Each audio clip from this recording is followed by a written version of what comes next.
सास, माँ, बहू और बेटी।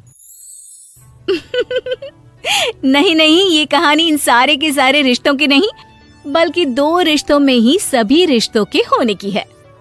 अरे बहू, मेरे और तेरे ससुर जी की रोटी मत बनाना, मैं बना लूंगी, दिन तक ठंडी हो जाती है। बहू जो कि एक वर्किंग लेडी थी।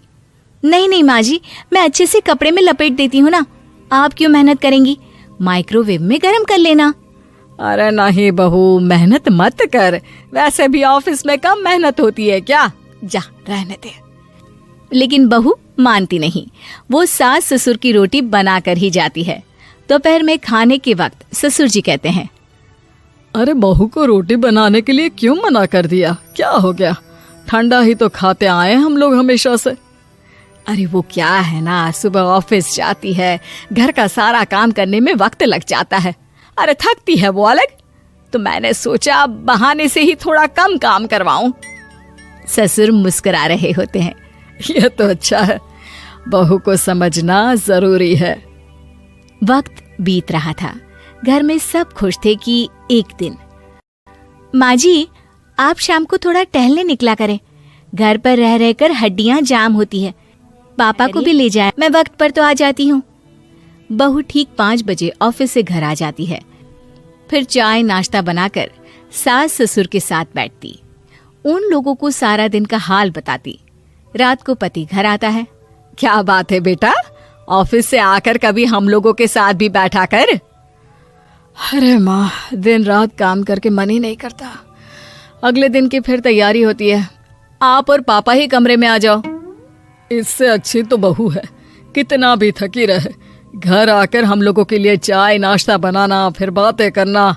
बहू ना होती तो हम बुढ़ा बुढ़िया तो बैठे ही रह जाते। सास और ससुर अब बहू के कहने पर शाम की सैर पर निकलने लगते हैं। सास की कई सहेलियां बनती है तो ससुर को भी कुछ बुजुर्ग लोगों का ग्रुप मिल जाता है। कैसा रहा सहेलियों के साथ शाम का वक्त, हम लोगों ने तो भाई खूब योगा किया। अरे हम लोगों को गप्पों से फुर्सत ही नहीं होती।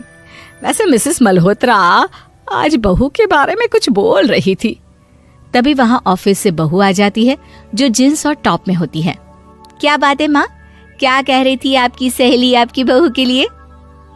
सास इस बार बहू को कुछ अलग तरीके से देखती है और उल्टा सवाल ही दाग देती है। क्या कह रही थी वो हटा, ये बता तेरे ऑफिस में तो मर्द भी काम करते होंगे ना? बहू जो अब तक मजाक कर रही थी वो सीरियस हो जाती है।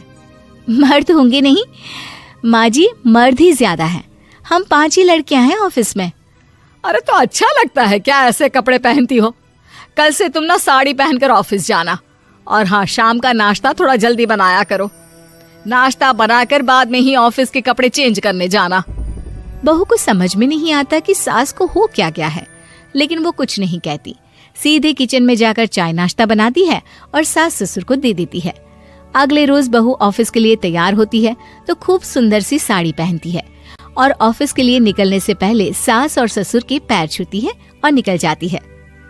क्या बात है, आज मेधा के ऑफिस में लग रहा है कोई फंक्शन है।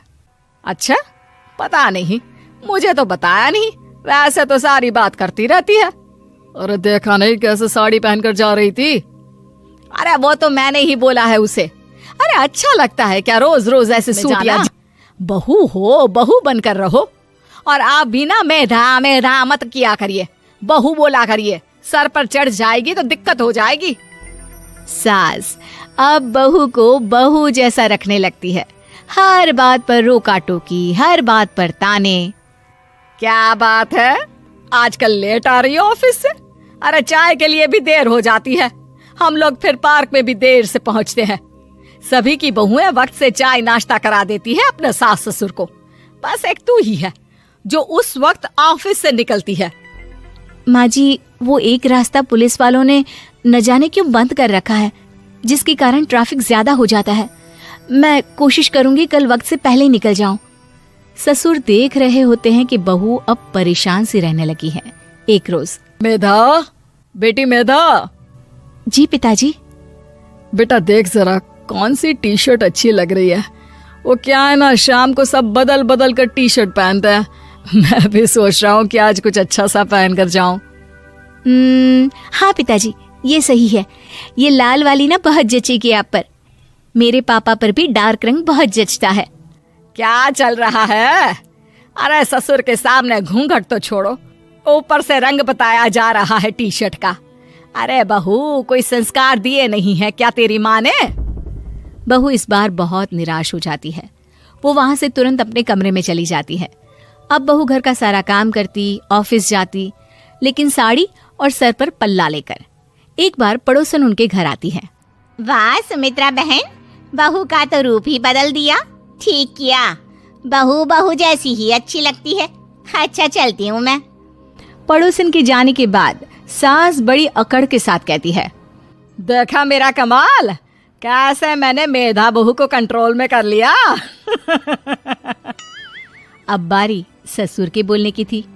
हाँ सुमित्रा, बिल्कुल ये काम तो किया है तुमने, लेकिन कभी सोचा क्या खो दिया?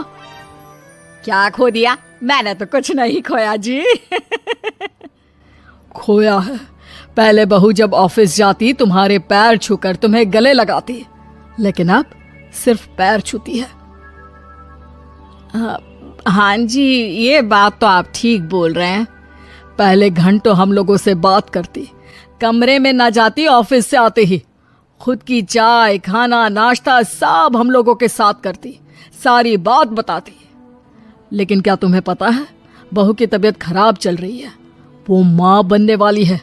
ये बात मुझे बेटे ने बताई कि तुम्हें बता दूं। अब सास की आंख में आंसू थे। वो समझ गई थी कि लोगों के कहने में आकर उसने क्या खो दिया। शाम को बहू घर आती है तो माँ किचन में पकोड़े तल रही होती है। अरे माँ जी, आप रहने दीजिए ना, मैं आ तो रही थी। अरे नहीं, जा तू चेंज कर ले, मैं नाश्ता और चाय टेबल पर ही लगा रही हूँ मेधा। सास के मुंह से अपना नाम सुनकर बहू को बहुत अच्छा लगता है। माँ जी, कोई गलती हो गई है क्या? मेरे होते हुए आप काम करे, ये ठीक नहीं है। संस्कारी और समझदार बहू सास को माँ समझती है, लेकिन सास की बेवकूफी उसे सास ही बनाकर रखती है। बहू, मुझे भी थोड़े संस्कार और समझदार बनने का मौका दे, जिससे मैं भी बहू नहीं बेटी को देखूं तुझ में। और हाँ, मेरा होने वाला पोता क्या कहेगा कि दादी ने तो मेरी माँ को बहुत परेशान किया। बहू सास को गले लगा लेती है। नहीं माँ जी, वो कहेगा कि माँ को तो दादी ने बेटी बनाकर रखा है।